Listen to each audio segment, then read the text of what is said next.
Hello, my name is Tate. I'm a postdoc researcher at B-PHOT. So this is an easy one because a funny one because when I was a child, I wanted to be a boss, a leader, and I wanted to teach. And now I'm supervising, basically doing what I was dreaming about.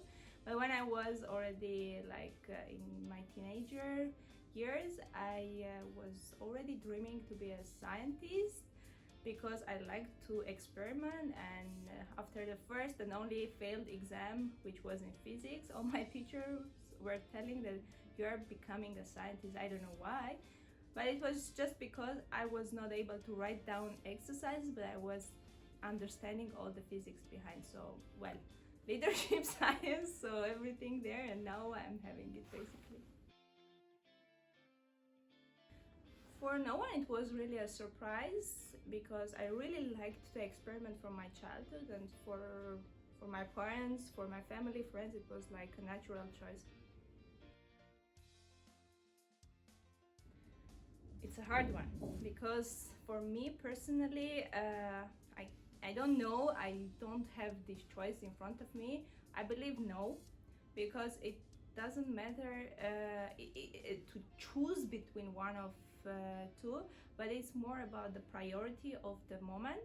So if someone is in a peak of the career and needs to do something more to get certain level, I think the priority would be the career. But in general, there is not choice. It's all about like family support, and yeah, one can really do both.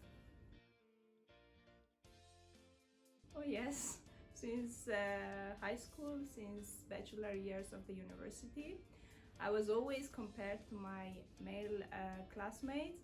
They were smarter, I was the hard worker. I don't know how come it was defined, but I was always feeling underestimated, especially from female professors, which was strange for me.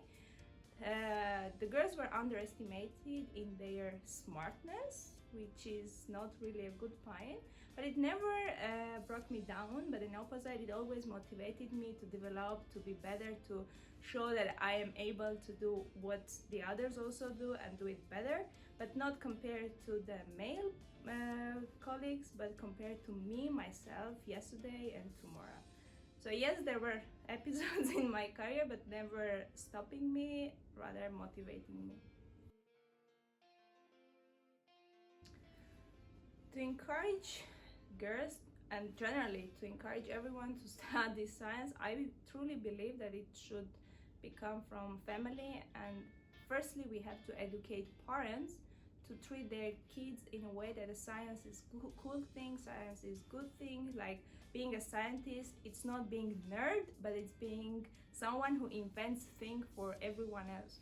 And in my family, I always had this support, and 3 out of 4 siblings, we do physics, and our dad is engineer, and from very small ages we were always being there, trying things, doing engineering, small projects at home. So I believe that family and education from childhood is the way to encourage girls, anyone, to do science. And something else I've noticed, that everyone in the department, we always see pictures of male scientists like Einstein, Maxwell, Newton, Galileo, right? Galilei, and we never seen Marie Curie or Donna Strickland, who is the Nobel Prize winner recently, right? So I think it's all about like mentality change in time and putting more visibility on achievement of women in science rather than it was before. I think to stop comparing women and men in anything. So it's not about gender, but it's more about like the ability of doing research, doing science, doing engineering. And if we stop saying, yeah, you are a girl or you are a boy, you can do this, you can do that, but you are a person who is smart enough to do the thing, then it should be a good point to start or to continue. I don't know, but I think those small steps to stop comparing will bring to the good result in the end of the day.